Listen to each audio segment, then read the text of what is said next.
तथा आपदाएं। अध्याय 7। आपने सुनामी के बारे में पढ़ा होगा या उसके प्रकोप की तस्वीर टेलीविजन पर देखी होंगी। आपको कश्मीर में नियंत्रण रेखा के दोनों तरफ भयावह भूकंप की जानकारी होगी। इन आपदाओं में होने वाले जान और माल के नुकसान ने आपको हिलाकर रखते होगा। ये परिघटना के रूप में क्या है, कैसे घटित होती हैं और हम इनसे अपने आप को कैसे बचा सकते हैं। ये कुछ ऐसे सवाल है जो हमारे दिमाग में आते हैं। इस अध्याय में हम इन्हीं सवालों का जवाब का विश्लेषण करेंगे। परिवर्तन प्रकृति का नियम है। यह एक लगातार चलने वाली प्रक्रिया है जो विभिन्न तत्वों में, चाहे वह बड़ा हो या छोटा, पदार्थ हो या अपदार्थ, अनवरत चलती रहती है। हमारे हमारे प्राकृतिक और सामाजिक और सांस्कृतिक पर्यावरण को प्रभावित करती है। यह प्रक्रिया हर साल हर जगह व्याप्त है और इसके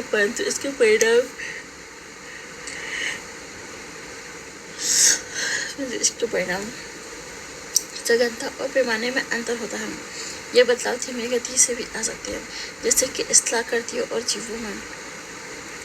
ये बदलाव तेजी से भी आ सकते हैं, जैसे ज्वालामुखी विस्फोट, सुनामी, भूकंप, तूफान इत्यादि। इसी प्रकार इसका प्रभाव छोटे क्षेत्र तक सीमित हो सकता है, जैसे आंधी, कर्कापात, टॉर्नेडो, और इतना व्यापक हो सकता है जैसे कि भूमंडलीय उष्णीकरण और ओजोन परत का ह्रास। इसके अतिरिक्त परिवर्तन का विभिन्न लोगों के लिए भिन्न भिन्न अर्थ होता है या उनको समझने की कोशिश करने वाले व्यक्तियों के दृष्टिकोण पर निर्भर करता है। प्रकृति के दृष्टिकोण के परिवर्तन मूल्य तटस्थ होता है, न अच्छा होता न बुरा होता है, परंतु मानव के दृष्टिकोण से मूल्य बोझिल होता है। कुछ परिवर्तन अपेक्षित और अच्छे होते हैं, जैसे ऋतुओं में परिवर्तन, फलों का पकना, जबकि कुछ परिवर्तन अनपेक्षित होते हैं, जैसे भूकंप, बाढ़ और युद्ध। इस अध्याय में कुछ ऐसे परिवर्तनों को समझने की कोशिश करेंगे जो बुरे माने जाते हैं, जो बहुत लंबे समय तक मानव को भयभीत करते हैं। सामान्यतः आपदा और विशेष रूप से प्राकृतिक आपदाओं के बीच में हमेशा भयभीत रहा है। मानव हमेशा भयभीत रहा है। आपदा क्या है? आपदा एक अनपेक्षित घटना है जो एक ऐसी ताकत द्वारा घटित होती है जो मानव के नियंत्रण में नहीं है। वह थोड़े समय में और बिना किसी चेतावनी के घटित होती है, जिसकी वजह से मानव जीवन के क्रियाकलाप अवरुद्ध हो जाते हैं तथा बड़े पैमाने पर जान माल का नुकसान होता है। अतः इससे निपटने के लिए हमें सामान्यतः दी जाने वाली वैधानिक आपातकालीन सेवाओं की अपेक्षा अधिक प्रयत्न करने पड़ते हैं। लंबे समय तक भौगोलिक साहित्य में आपदाओं को प्राकृतिक बलों का परिणाम माना जाता था और मानव ने इसका असर स्वीकार किया। परंतु प्राकृतिक बल ही आपदाओं का एकमात्र कारक नहीं है। आपदाओं की उत्पत्ति का संबंध मानव क्रियाकलापों से भी है। कुछ मानवीय क्रियाकलाप तो सीधे ही इन आपदाओं के लिए उत्तरदायी हैं। भोपाल के त्रासदी, चेरनोबिल नाभिक की आपदा, युद्ध, CFC क्लोरोफ्लोरोकार्बन गैसें वायुमंडल में छोड़ना तथा ग्रीन हाउस जैसे ध्वनि, वायु, जल, मिट्टी आदि संबंधी पर्यावरण प्रदूषण आपदा इसके उदाहरण है। कुछ मानवीय गतिविधियों परोक्ष रूप से भी आपदाओं को बढ़ावा देती है। वनों की कटाई की वजह से भूस्खलन, बाढ़, भंगुर जमीन पर निर्माण कार्य, अवैज्ञानिक भूमि प्रयोग कुछ उदाहरण हैं जिसकी वजह से आपदा परोक्ष रूप से प्रभावित होती है। क्या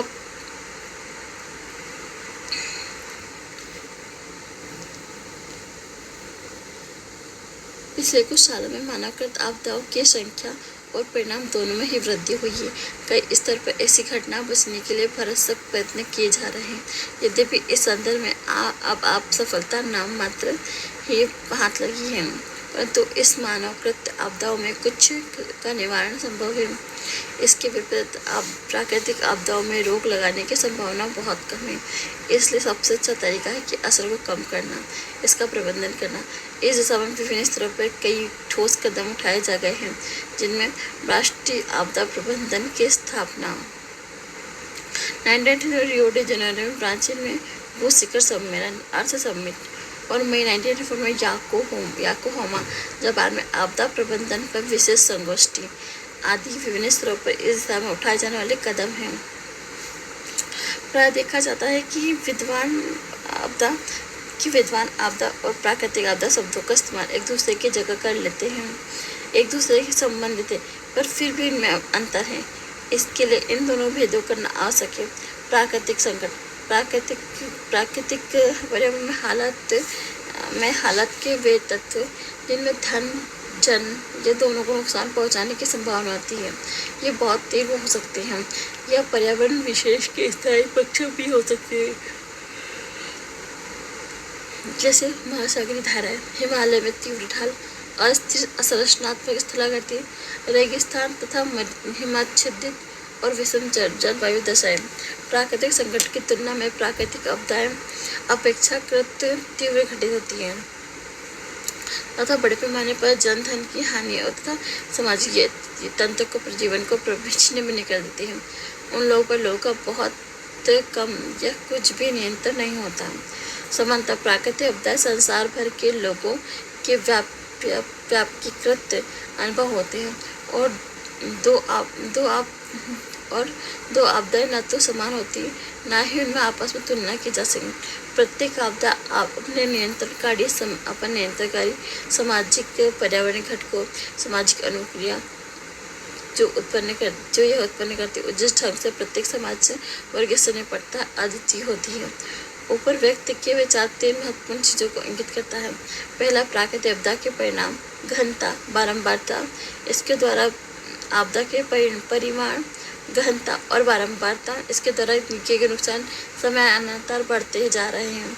दूसरे, संसार के लोगों में इन आपदाओं द्वारा पैदा किए हुए भय की प्रति चिंता बढ़ गई है तथा इनसे जान माल की क्षति को कम करने का रास्ता ढूंढने का प्रयत्न कर रहे हैं।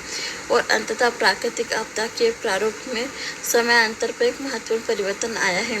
प्राकृतिक आपदा एवं संकट के अवगम में परिवर्तन आया है। पहले प्राकृतिक आपदा एवं संकट 2 परस्पर अंतर संबंधी घटनाओं समझी जाती हैं, अर्थात जिन क्षेत्रों पर प्राकृतिक संकट आते हैं वे आपदाओं के द्वारा ही समग्र थे, अतः उस पर मानव पारिस्थितिक तंत्र के ज़्यादा छेड़छाड़ नहीं करता था, इसलिए इन आपदाओं से नुकसान कम होता था। तकनीकी विकास ने मानव को पर्यावरण को प्रभावित करने की बहुत क्षमता प्रदान कर दी है। परिणामतः मनुष्य ने आपदा के खतरे वाले क्षेत्रों में गहन क्रियाकलाप शुरू कर दिया है और इस प्रकार आपदाओं की सुमेगता को बढ़ा दिया गया है। अधिकांश नदियों के बाढ़ जलों में भू-उपयोग तथा भूमि की कीमतों के कारण चारों तटों पर बड़े नगरों और बंदरगाहों जैसे मुंबई, चेन्नई आदि के विकास ने इन क्षेत्रों के चक्रवातों, प्रबंधन और सुनामी आदि के लिए सुमेघ बना दिया गया है। इस प्रक्षेपण की पुष्टि 7.1 में दिए गए आंकड़ों से भी हो सकती है, जिसमें पिछले 60 वर्षों में 12 गंभीर प्राकृतिक आपदाएं विभिन्न देशों में मरने वाले परिणाम दर्शाता है। यह सारणी स्पष्ट है कि प्राकृतिक आपदाओं ने विस्तृत से जन धन की हानि है।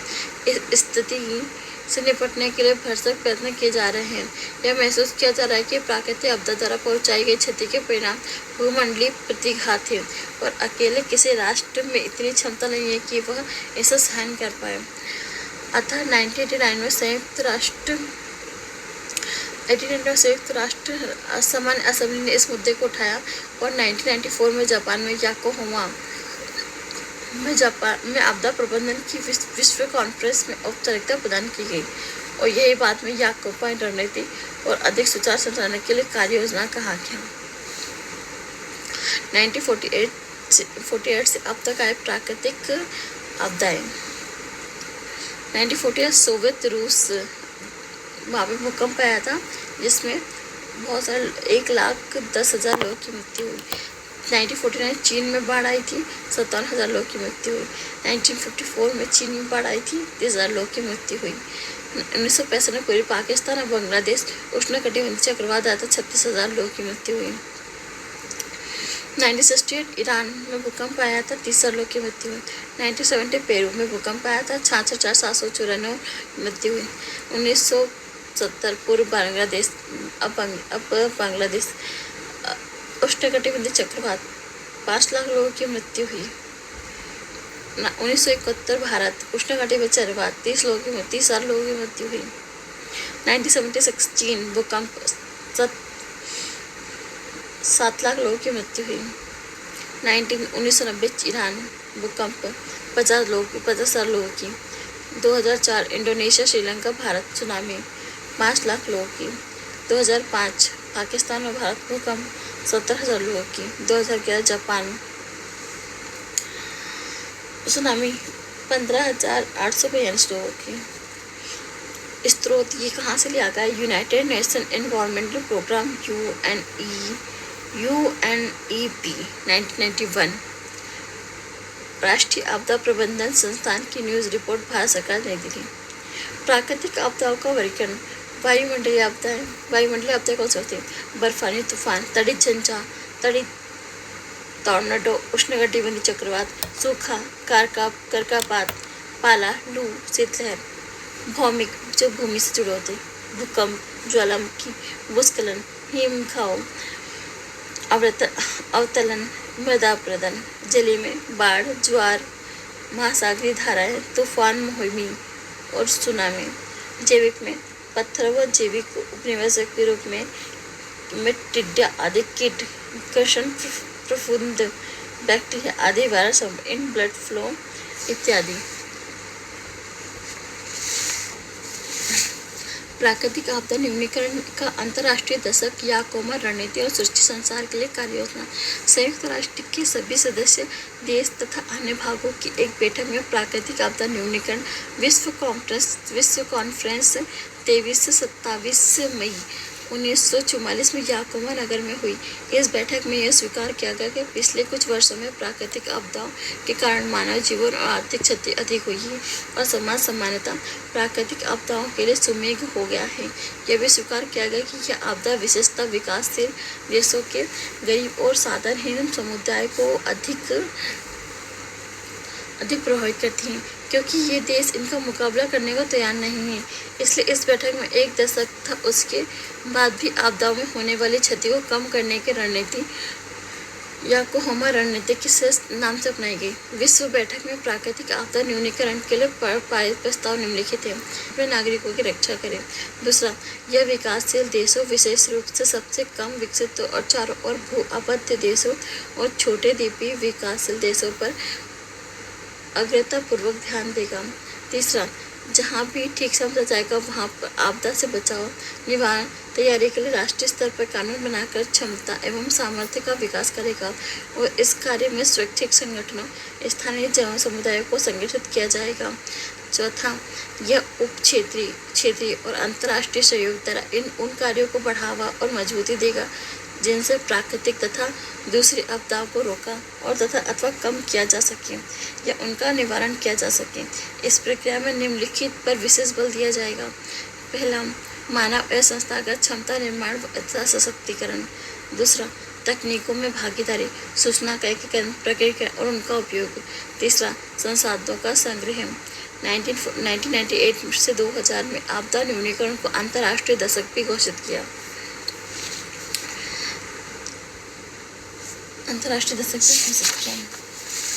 प्राकृतिक आपदाओं का वर्गीकरण। विश्व भर में लोग विभिन्न प्रकार के आपदाओं को अनुभव करते हैं और उनका सामना करने के लिए सहन करते हैं। अब लोगों के बारे में जागरूक हो, इसमें खोजना नुकसान की चेष्टा कार्य के प्रभाव को निम्न स्तरों पर विभिन्न कदम उठाया जा रहा है। प्राकृतिक आपदाओं से दक्षता से निपटने के लिए उनके पहचान एवं वर्गीकरण को एक प्रभावशाली तथा वैज्ञानिक कदम समझा जा रहा है। प्राकृतिक आपदा को मोटे तौर पर 4 वर्गों में वर्गीकृत किया जा सकता है।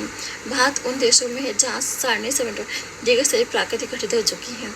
इन आपदाओं की वजह से भारत में हर वर्ष हजारों लोगों की जान जाती है, करोड़ों रुपए का माली नुकसान होता है। आगे भारत में सबसे नुकसानदायक प्राकृतिक आपदा का वर्णन किया गया है।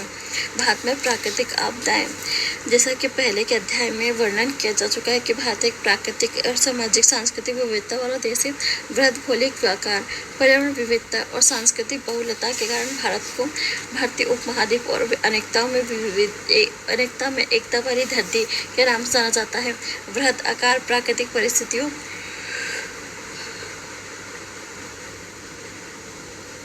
हमें विविधता और लंबे समय तक उपनिवेशन अभी भी जारी है। सामाजिक भेदमूलन तथा बहुत अधिक संख्या के कारण भारत के प्राकृतिक आपदाओं द्वारा सुमेरता को बढ़ा दिया गया है।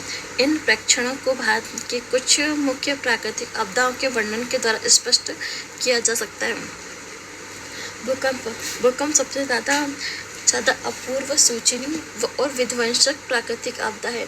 आपने पहले की अपनी पुस्तक प्राकृतिक भूगोल के सिद्धांत 2006 में भूकंप के कारणों को पढ़ा होगा। भूकंप की उत्पत्ति विवर्तनिकी से संबंधित है। ये विध्वंसक है और विस्तृत क्षेत्र को प्रभावित करते हैं। भूकंप पृथ्वी के ऊपरी सतह में विवर्तनिक गतियों से निकली ऊर्जा से पैदा होता है।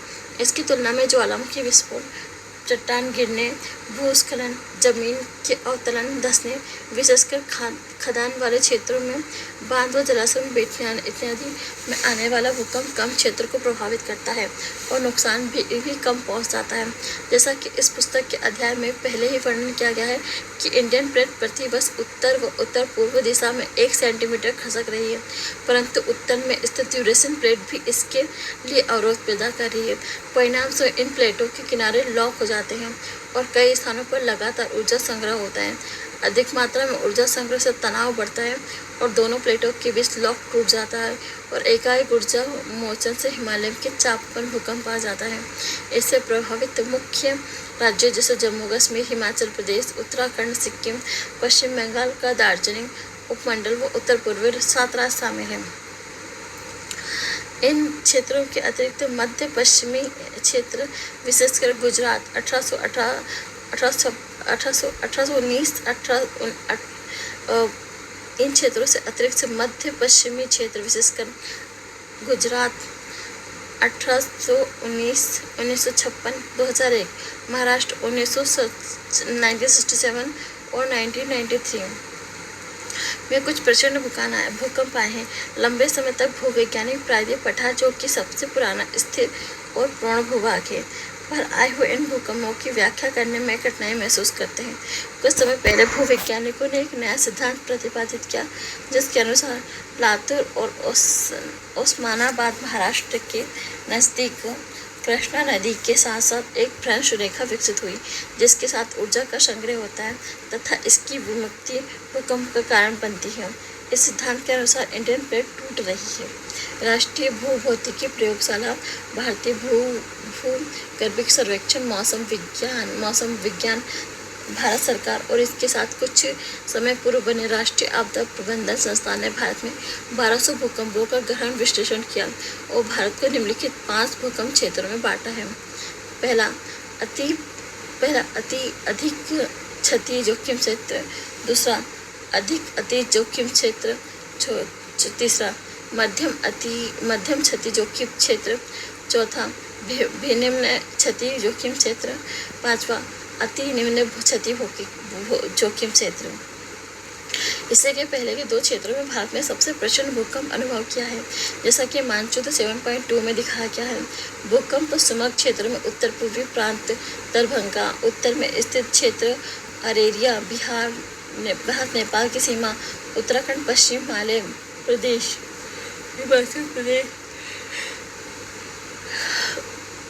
हिमाचल प्रदेश, उत्तराखंड, पश्चिमी हिमाचल प्रदेश, धर्मशाला के चारों ओर, कश्मीर घाटी, कच्छ, गुजरात शामिल है। ये अति क्षति जोखिम क्षेत्र का हिस्सा है। कश्मीर और हिमाचल प्रदेश के बचे हुए भाग, उत्तरी पंजाब, हरियाणा का पूर्वी भाग, दिल्ली, पश्चिम उत्तर प्रदेश, उत्तर बिहार अधिक क्षति जोखिम क्षेत्र में आते हैं। देश के बचे हुए भाग मध्य और निम्न जोखिम क्षेत्र हैं। भूकंप से सुरक्षित समझे वाले क्षेत्रों का एक बड़ा इकाई दक्कन का पठार में स्थिर भूभाग में पड़ता है। भूकंप के सामाजिक पर्यावरणीय प्रभाव। भूकंप के साथ भय जुड़ा हुआ है, क्योंकि इसे बड़े पैमाने पर बहुत तीव्रता के साथ भूतल का विनाश होता है। अधिक जनसंख्या घनत्व वाले क्षेत्रों में यह आपदा कहर बसाती है। यह न सिर्फ बस्तियों, बुनियादी ढांचे, परिवहन व संचार, उद्योग व अन्य विकासशील क्रियाओं को ध्वस्त करता है, अपितु लोगों की पीढ़ियों से संचित पदार्थ और सामाजिक सांस्कृतिक विरासत भी नष्ट कर देता है। यह लोगों को बेघर कर देता है और इससे विकासशील लोगों की कमजोर अर्थव्यवस्था पर गहरी चोट पहुंचती है। भूकंप के प्रभाव। भूकंप जिन क्षेत्रों में आते हैं उनमें से सम्मिलित विनाशकारी प्रभाव पाए जाते हैं।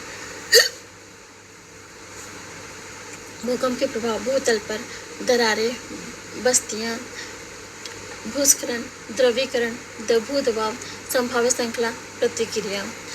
मानवीय ढांचों पर दरारें पड़ना, खिसकना, उलटना, आंकुचन, निपात, संभावित श्रृंखला प्रतिक्रिया। जल पर लहरें, जल गतिशीलता, दबाव, सुनामी, संभावित श्रृंखला और प्रतिक्रिया। इसके अतिरिक्त भूकंप के कुछ गंभीर और दूरगामी पर्यावरणीय परिणाम हो सकते हैं। पृथ्वी की चौपटी पर धरातलीय भूकंप तरंगे डाल देती हैं, जिससे वे पानी और दूसरा ज्वलनशील पदार्थ बाहर निकलता है या आसपास को डुबो देती हैं। भूकंप के कारण भूस्खलन भी होता है, जो नदी वाहिकाओं को अवरुद्ध कर जलाशयों में बदल देती हैं। कई बार नदियाँ अपना रास्ता बदल देती हैं, जिससे प्रभावित होकर बाढ़ और दूसरी आपदाएं आ जाती हैं। भूकंप न्यूनीकरण। दूसरी आपदाओं की तुलना में भूकंप अधिक विध्वंसकारी है, क्योंकि यह परिवहन और संचार की व्यवस्था को नष्ट कर देते हैं। इसलिए लोगों तक राहत और हाथ पहुंचाना कठिन होता है। भूकंप को रोका नहीं जा सकता, अतः इसके लिए विकल्प है कि इस आपदा से निपटने के लिए तैयारी रखी जाए, इससे होने वाले नुकसान को कम किया जाए। इसके निम्नलिखित तरीके हैं। पहला, भूकंप नियंत्रित केंद्रों की स्थापना करना, जिससे भूकंप संभावित क्षेत्रों को लोगों को सूचना पहुंचाई जा सके।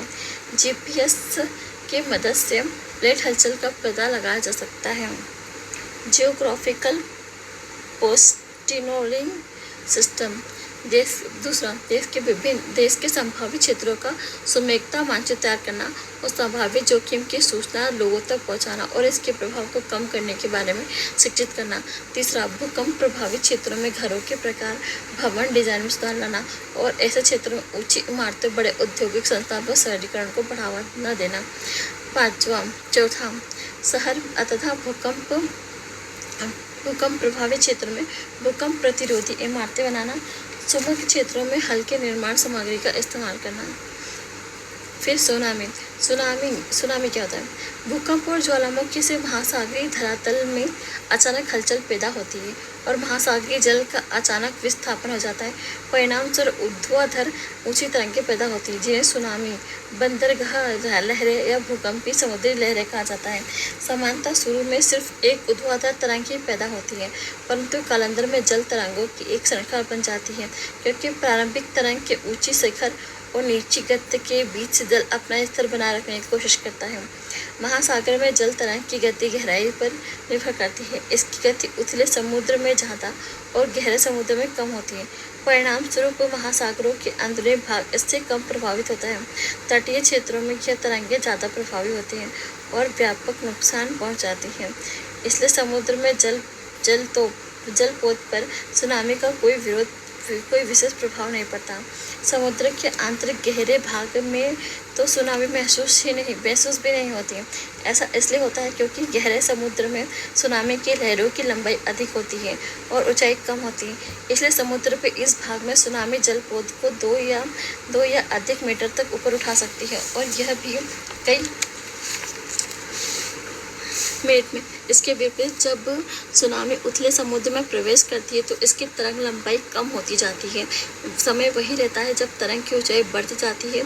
कई बार तो इसकी ऊंचाई 14 मीटर या उससे अधिक हो जाती है, जिससे तटीय में भीषण विध्वंस होता है। तटीय क्षेत्र में भीषण विध्वंस होता है, इसलिए उसे उथले जल की तरंग भी कहते हैं। सुनामी आमतौर पर प्रशांत महासागरीय तट, जिसमें अलास्का, जापान, फिलीपाइन, दक्षिण पूर्व एशिया के दूसरे द्वीप, इंडोनेशिया, मलेशिया आदि हिंद महासागर, म्यांमार, श्रीलंका और भारत के तटीय भागों से आती हैं। तट पे पहुंचने पर सुनामी की बहुत अधिक मात्रा में ऊर्जा निर्मुक्त करती है और समुद्र का जल तेजी से तटीय क्षेत्रों में घुस जाता है और बंदरगाह, शहरों, कस्बों, अनेक प्रकार के ढांचों, इमारतों और बस्तियों को तबाह करता है। क्योंकि विश्व भर में तटीय क्षेत्रों में जनसंख्या सघन होती है और ये बहुत सी मानव गतिविधियों के केंद्र होते हैं। अतः यह दूसरी प्राकृतिक आपदाओं की तुलना में सुनामी अधिक जानमाल का नुकसान पहुंचाती है। सुनामी से हुई बर्बादी का अनुमान आपकी पुस्तक गूगल में प्रायोगिक दिए हुए बांद्रा, इंडोनेशिया के चित्र से लगाया जा सकता है। दूसरी प्राकृतिक आपदाओं की तुलना में सुनामी प्रभाव को कम करना कठिन है, क्योंकि इससे होने वाले नुकसान का पैमाना बहुत वृहद है। किसी अकेले देश या सरकार के लिए सुनामी जैसी आपदा से निपटना संभव नहीं है, अतः इसके लिए अंतर्राष्ट्रीय स्तर पर प्रयास करना आवश्यक है, जैसा कि 26 सितंबर 2004 को आई सुनामी के समय किया गया था, जिसके कारण 3 लाख से अधिक लोग की जान हाथ धोना पड़ा। इस सुनामी के आपदा के बाद भारत ने अंतर्राष्ट्रीय सुनामी चेतावनी तंत्र में शामिल करने का फैसला लिया। उष्णकटिबंधीय चक्रवात। उष्णकटिबंधीय चक्रवात कम दबाव वाले उग्र मौसम तंत्र और 30 डिग्री उत्तर से 30 डिग्री दक्षिण अक्षांशों के बीच पाए जाते हैं। यह आमतौर पर 500 से 1000 किलोमीटर क्षेत्र में फैला होता है और इसकी ऊर्ध्वाधर ऊंचाई 12 से 14 किलोमीटर हो सकती है। उष्णकटिबंधीय चक्रवात या प्रभंजन एक उष्मा उज्जैन की तरह होती है, जिसमें ऊर्जा प्राप्ति समुद्र सतह से प्राप्त जल वाष्प की सघन क्रिया में छोड़ी गई गुप्त ऊष्मा से होती है। उष्णकटिबंधीय चक्रवात की उत्पत्ति के बारे में वैज्ञानिकों में मतभेद है। इसकी उत्पत्ति के लिए निम्नलिखित पारिस्थितिक परिस्थितियां होना आवश्यक है। पहला, लगातार और अपर्याप्त मात्रा में उष्ण व आर्द्र वायु की सतत उपलब्धता, जिससे बहुत बड़ी मात्रा में गुप्त ऊष्मा निर्मित होती है। आवश्यक कौन सी परिस्थितियां आवश्यक होती है? लगातार और पर्याप्त मात्रा में उष्ण व आर्द्र वायु की सतत उपलब्धता, जिससे बहुत बड़ी मात्रा में गुप्त ऊष्मा निर्मुक्त होती हो। तीव्र कोरियोसर बल जो केंद्र के निम्न दाब वाले को भरने न दे। भूमध्य रेखा के आसपास 0 डिग्री से 5 डिग्री कोरियोसर बल कम होता है और परिणाम स्वरूप यहाँ के चक्रवात उत्पन्न नहीं होते हैं।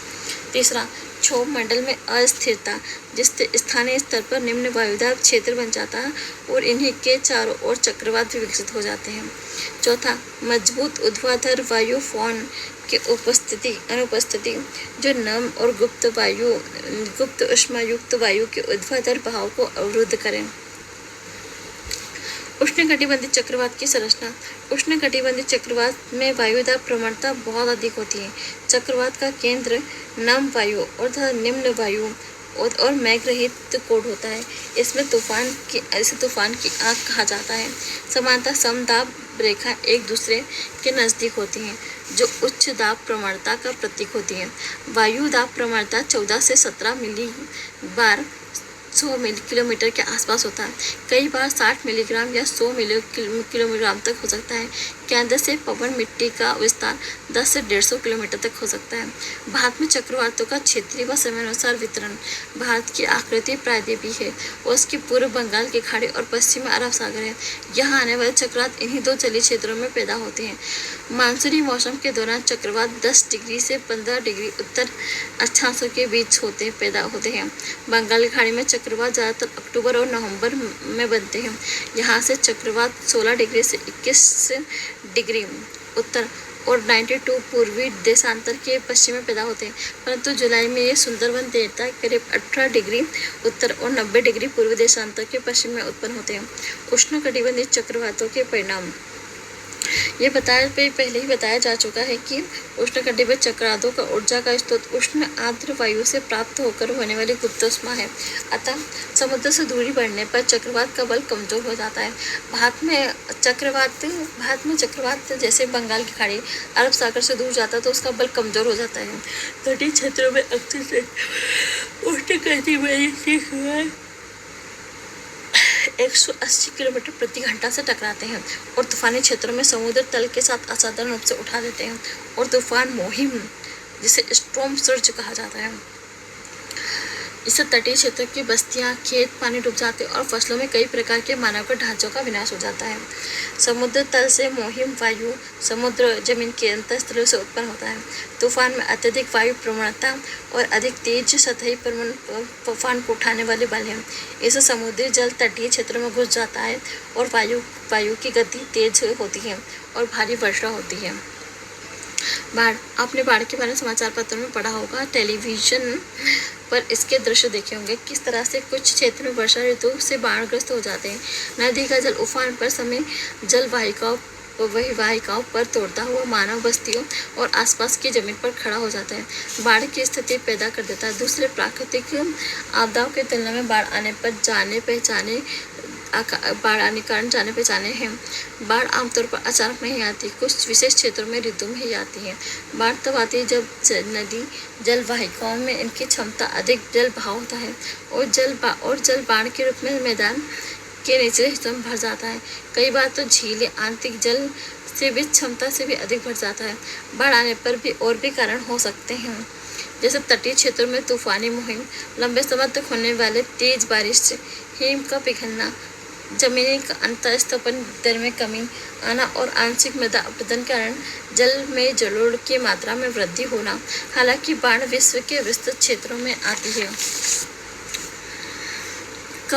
कम तथा काफ़ी तबाही लाती है, परंतु दक्षिण और दक्षिण पूर्व एशिया के देशों में, विशेषकर चीन, भारत और बांग्लादेश में इसकी बारंबारता और होने वाला नुकसान अधिक है। दूसरे प्राकृतिक आपदाओं की तुलना में बाढ़ की उत्पत्ति इसके क्षेत्रीय फैलाव में मानव का एक महत्वपूर्ण भूमिका अदा करता है। मानवीय क्रियाकलापों, अंधाधुंध वन कटाई, अवैज्ञानिक कृषि पद्धतियाँ, प्राकृतिक अफवाह तंत्र का अवरुद्ध होना, नदी तल, बाढ़ग्रस्त मैदानों पर मानव बसाव की वजह से नदी की तीव्रता, परिणाम और विध्वंसता बढ़ जाती है। भारत के विभिन्न राज्यों में बार बार आने वाली बाढ़ के कारण जान माल को भारी नुकसान होता है। राष्ट्रीय बाढ़ आयोग ने देश के 4 करोड़ हेक्टेयर भूमि को बाढ़ प्रभावित क्षेत्र घोषित किया है। भारत के बाढ़ प्रभावित क्षेत्रों को दर्शाता असम, पश्चिम बंगाल, बिहार राज्य सबसे अधिक प्रभावित क्षेत्रों में से एक है। इनमें इसके अतिरिक्त उत्तर भारत की ज़्यादातर नदियाँ, विशेषकर पंजाब, उत्तर प्रदेश में बाढ़ लाती हैं। राजस्थान, गुजरात, हरियाणा, पंजाब में आकस्मिक बाढ़ से पिछले कुछ दशकों में जन्म होते रहे हैं। इसका कारण मानसून वर्षा की तीव्रता, मानव क्रियाकलाप द्वारा प्राकृतिक अफवाह तंत्र का अवरुद्ध होना है। कई बार तमिलनाडु में बाढ़ नवंबर से जनवरी माह के बीच वापसी लौटती मानसून के द्वारा आती है। बाढ़ परिणाम एवं नियंत्रण: असम, पश्चिम बंगाल, बिहार, पूर्वी उत्तर प्रदेश, मैदानी क्षेत्र और उड़ीसा, आंध्र प्रदेश, तमिलनाडु, गुजराती के तटीय क्षेत्र और पंजाब, राजस्थान, गुजरात और हरियाणा में बार बार बाढ़ आने के कारण कृषि भूमि तथा मानव बस्तियों के डूबने से देश की आर्थिक व्यवस्था तथा समाज पर गहरा प्रभाव पड़ता है। बाढ़ न सिर्फ फसलों को बर्बाद कर देती है, बल्कि आधारभूत ढांचा जैसे सड़कें, रेल, पटरी, पुल और मानव बस्तियों को नुकसान पहुंचाती है। बाढ़ग्रस्त क्षेत्रों में कई तरह की बीमारियां जैसे हैजा, आंत्रशोथ, हेपेटाइटिस और दूसरी जल बीमारियां फैल जाती हैं। दूसरी ओर बाढ़ से कुछ लाभ भी हैं। हर वर्ष बाढ़ खेतों में उपजाऊ मिट्टी लाकर जमा करती है, जो फसलों के लिए लाभदायक होती है। ब्रह्मपुत्र नदी में स्थित मजोली असम का सबसे बड़ा नदी द्वीप है। हर वर्ष बाढ़ग्रस्त होता है, परंतु यहाँ चावल की खेती बहुत अच्छी होती है, लेकिन और यह लाभ भीषण नुकसान के सामने गौण मात्र है। भारत सरकार और राज्य सरकार हर वर्ष बाढ़ से पैदा होने वाली गंभीर स्थिति से अवगत है। यह सरकारें बाढ़ की स्थिति से कैसे निपटते हैं, इस दिशा में महत्वपूर्ण कदम इस प्रकार होने चाहिए। बाढ़ प्रभावित क्षेत्रों में तटबंध बनाना, नदियों पर बांध बनाना, वनीकरण, आमतौर पर बाढ़ लाने वाले नदियों के ऊपरी जल संग्रहण में निर्माण कार्य का प्रतिबंध लगाना, नदी वाहिकाओं पर बसे लोगों को कहीं और बसाना, बाढ़ के मैदानों में जनसंख्या जमाव पर नियंत्रण रखना। इस दिशा में कुछ और कदम उठाए जा सकते हैं। आकस्मिक बाढ़ प्रभावित देश में पश्चिमी और उत्तरी भारत में यह ज़्यादा उपयुक्त कदम होंगे। तटीय क्षेत्र में चक्रवात सूचना केंद्र तूफान के उफान से होने वाले प्रभाव को कम कर सकते हैं। सूखा क्या होता है? सूखा एक ऐसी स्थिति को कहा जाता है जब लंबे समय तक कम वर्षा, अत्यधिक वाष्पीकरण, जलाशय और भूमिगत जल के अत्यधिक प्रयोग से भूतल पर जल की कमी हो जाए। सूखा एक जटिल परिघटना है जिसमें कई प्रकार के मौसम संबंधी घटना अन्यथा जैसे वृष्टि, वाष्पीकरण, वाष्पोत्सर्जन, भौम जल, मृदा में नमी, जल भंडार में भ्रमण, कृषि पद्धतियाँ, विशेषकर उगाई जाने वाली फसलें, सामाजिक आर्थिक गतिविधियाँ और परिस्थितियाँ शामिल हैं। सूखे के प्रकार: मौसम संबंधी सूखा, यह एक ऐसी स्थिति होती है जिसमें लंबे समय तक अपर्याप्त वर्षा होती है और इसका सामयिक और स्थानीय वितरण भी असंतुलित होता है। कृषि सूखा: भूमि आर्द्रता सूखा भी कहा जाता है। मिट्टी की आर्द्रता की कमी के कारण फसलें मुरझा जाती हैं। जिस पर 30% से अधिक कुल बोए गए क्षेत्र में सिंचाई होती है, उन्हें भी सूखा प्रभावित क्षेत्र नहीं माना जाता है। जल विज्ञान संबंधी सूखा, ये स्थिति तब पैदा होती है जब विभिन्न जल संग्रहण जलाशय, जलभूत और नदियों और जलभूत और झीलों इत्यादि का जल स्तर वृष्टि से किए जाने जलापूर्ति के बाद नीचे गिर जाए। पारिस्थितिक सूखा, जब प्राकृतिक परिस्थिति तंत्र जल की कमी से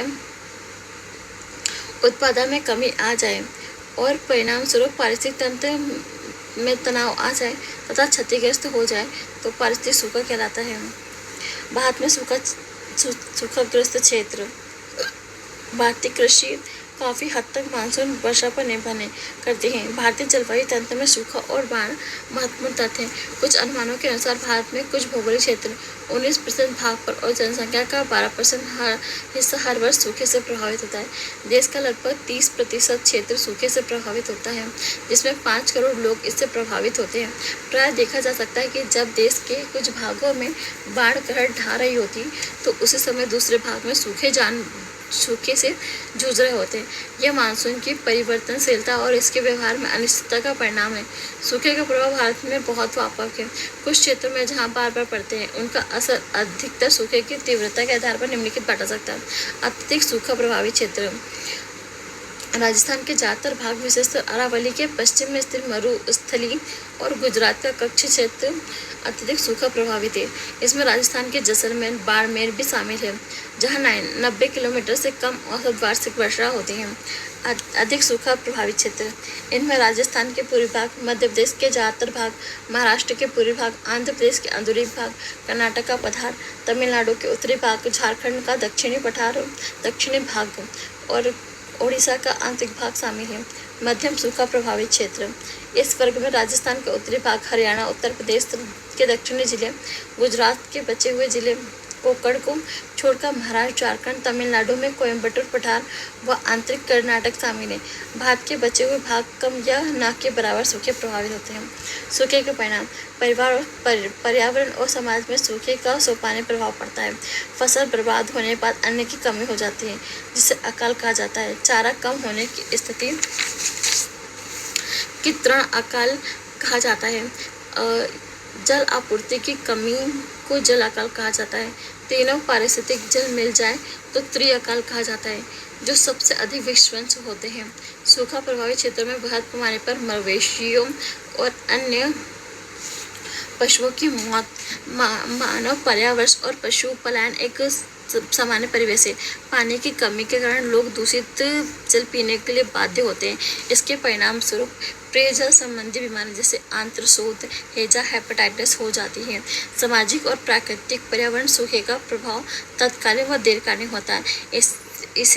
इसलिए सूखे से निपटने के लिए तैयार की जा रही योजनाओं को ध्यान में रखकर बढ़ाना चाहिए।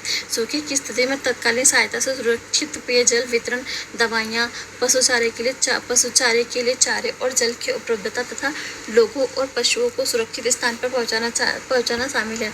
सूखे से निपटने के लिए दीर्घकालीन योजना के विभिन्न कदम उठाए जा सकते हैं, जैसे भूमिगत जल के भंडारण का पता लगाना, जल आदि के क्षेत्रों में अल्प जल क्षेत्रों को भी पानी पहुँचाना, नदियों को जोड़ना और बांध व जलाशयों का निर्माण करना, नदियों जोड़ने के लिए द्रोणियों की पहचान करना तथा भूमिगत जल भंडारण की संभावना का पता लगाना और सुदूर संवेदन उपग्रहों से प्राप्त चित्रों का प्रयोग करना। सूखा प्रतिरोधी क्षेत्र, फसलों के प्रचार प्रसार सूखे से लड़ने के लिए एक दीर्घकालिक उपाय है। वर्षा जल संकुलन सूखे का प्रभाव कम करने में महत्वपूर्ण भूमिका निभा सकता है। वर्षा जल संवलन, कौन सा? वर्षा जल संवलन। अब भूस्खलन क्या होता है? क्या आपने श्रीनगर में जाने वाली सड़क और कोकण तेल पर चलने वाली चट्टानों गिरने का रास्ता रोकने के बारे में पढ़ा है? यह भूस्खलन की वजह से होता है, जिसमें चट्टान समूह खिसककर ढाल के नीचे गिरती है और सामान्यतः भूस्खलन भूकंप, ज्वालामुखी फटने, सुनामी और चक्रवात की तुलना में कोई बड़ी घटना नहीं है, परंतु इसका प्राकृतिक, पर्यावरण और आर्थिक स्तर पर गहरा प्रभाव पड़ता है। अन्य आपदाओं के विपरीत जो आकस्मिक, अनुमेय और वृहद स्तर पर दीर्घ व प्रादेशिक कारकों को नियंत्रित करता है, भूस्खलन मुख्य रूप से स्थानीय कारकों से उत्पन्न होता है। अन्य प्राकृतिक है ना सभी प्रादेशिक कारणों से नियंत्रण प्रावधान अन्य आपदाओं के प्रति आकस्मिक अनुमेय और बृहद स्तर पर दीर्घ कार्यक्रमों को नियंत्रित करता है। भूस्खलन मुख्य रूप से स्थानीय कारणों से उत्पन्न होता है। इसके लिए भूस्खलन के बारे में आंकड़े एकत्रित करने और उसकी संभावना अनुमान लगाना न सिर्फ मुश्किल अपितु महंगा भी पड़ता है।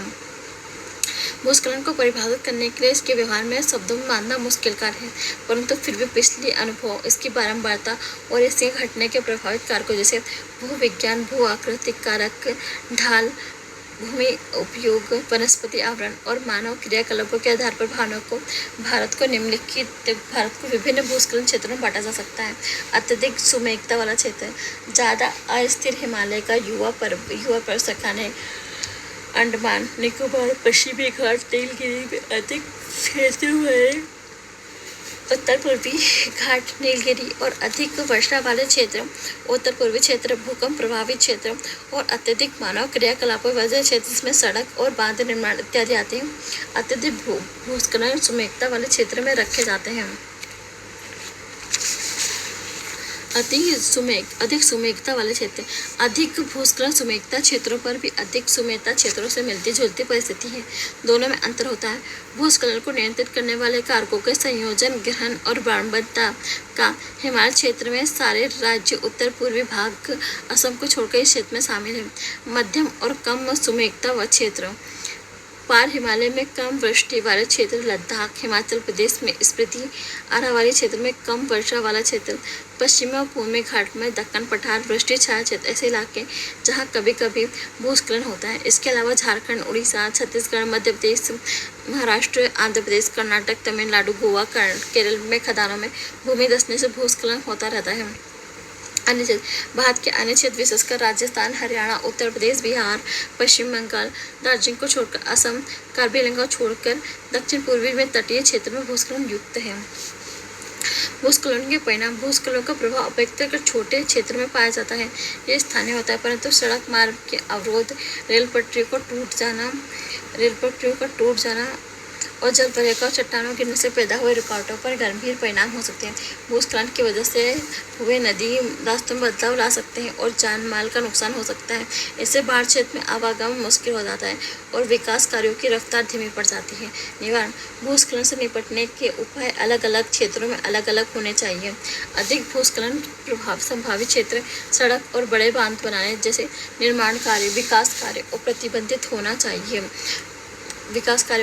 होना चाहिए। इन क्षेत्रों में कृषि, नदी घाटी और कम ढाल वाले क्षेत्रों को सीमित होनी चाहिए। बड़ी विकास परियोजनाओं पर नियंत्रण होना चाहिए। सकारात्मक कार्य जैसे वृहद स्तर पर वनीकरण को बढ़ावा, जल बहाव को कम करने के लिए बांध पर निर्माण भूस्खलन के उपायों में के पूरक है। स्थानांतरित कृषि वाले उत्तर पूर्वी क्षेत्रों में सीढ़ीनुमा क्षेत्र बनाकर कृषि की जानी चाहिए। आपदा प्रबंधन, भूकंप, सुनामी, ज्वालामुखी की तुलना में चक्रवात आने पर समय व स्थान की भविष्यवाणी संभव है। इसके अतिरिक्त आधुनिक तकनीक का इस्तेमाल करके चक्रवात की गहनता, दिशा, परिणाम आदि को मॉनिटर करके इससे होने वाले नुकसान को कम किया जा सकता है। इससे होने वाले नुकसान को कम करने के लिए चक्रवात शेल्टर, तटबंध, डाइक, जलाशय निर्माण और वायुओं को कम करने के लिए वनीकरण कैसे कदम उठाए जा सकते हैं। फिर भी भारत, बांग्लादेश, म्यांमार इत्यादि देशों में तटीय देशों में रहने वाली जनसंख्या सुमेकता अधिक है, इसलिए यहाँ जानमाल का नुकसान बढ़ रहा है। आपदा प्रबंधन अधिनियम 2005, इस अधिनियम में आपदा को किसी क्षेत्र में घटित एक महाविपत्ति को दुर्घटना, संकट या गंभीर घटना के रूप में परिभाषित किया गया है जो प्राकृतिक या मानव कृत्य कारणों और दुर्घटना या लापरवाही का परिणाम हो सकता है, जिससे बड़े स्तर पर जान की क्षति या मानव पीड़ा, पर्यावरण की हानि और विनाश हो, जिसकी प्रकृति या परिणाम प्रभावित क्षेत्र में रहने वाले मानव समुदाय की सहन क्षमता से परे हो। निष्कर्ष, ऊपर लिखित विवरण से निष्कर्ष निकलता है कि आपदाएं प्राकृतिक या मानवकृत दोनों प्रकार की हो सकती हैं, परंतु हर साल आपदा भी नहीं होती। आपदाओं और विशेषकर प्राकृतिक आपदाओं पर नियंत्रण मुश्किल है। इसके बेहतर उपाय इसके निवारण की तैयारी करना है। आपदा निवारण और प्रबंधन की 3 अवस्था है। पहला, आपदा से पहले आपदा के बारे में आंकड़े और सूचना एकत्रित करना, आपदा संभावित क्षेत्रों का मानचित्र तैयार करना और लोगों को इसके बारे में जानकारी देना। इसके अलावा संभावित क्षेत्रों में आपदा योजना बनाना, तैयारी करना और बचाव का उपाय करना। दूसरा, आपदा के समय युद्ध स्तर पर बचाव व राहत कार्य जैसे आपदाग्रस्त क्षेत्रों का लोगों को निकालना, आश्रय स्थल निर्माण, राहत कैंप, जल, भोजन व दवाई आपूर्ति। तीसरा, आपदा के पश्चात प्रभावित लोगों का बचाव और पुनर्वास। भविष्य में आपदाओं से निपटने के लिए एक क्षमता निर्माण पर ध्यान केंद्रित करना। भारत जैसे देश में जहां 2/3 क्षेत्र जनसंख्या आपदा सुमेघ है, इन्हीं उपायों को विशेष महत्व है। आपदा प्रबंधन अधिनियम 2005 और राष्ट्रीय आपदा प्रबंधन की स्थापना इस दिशा में भारत सरकार की तरफ उठाए गए सकारात्मक कदम का उदाहरण है।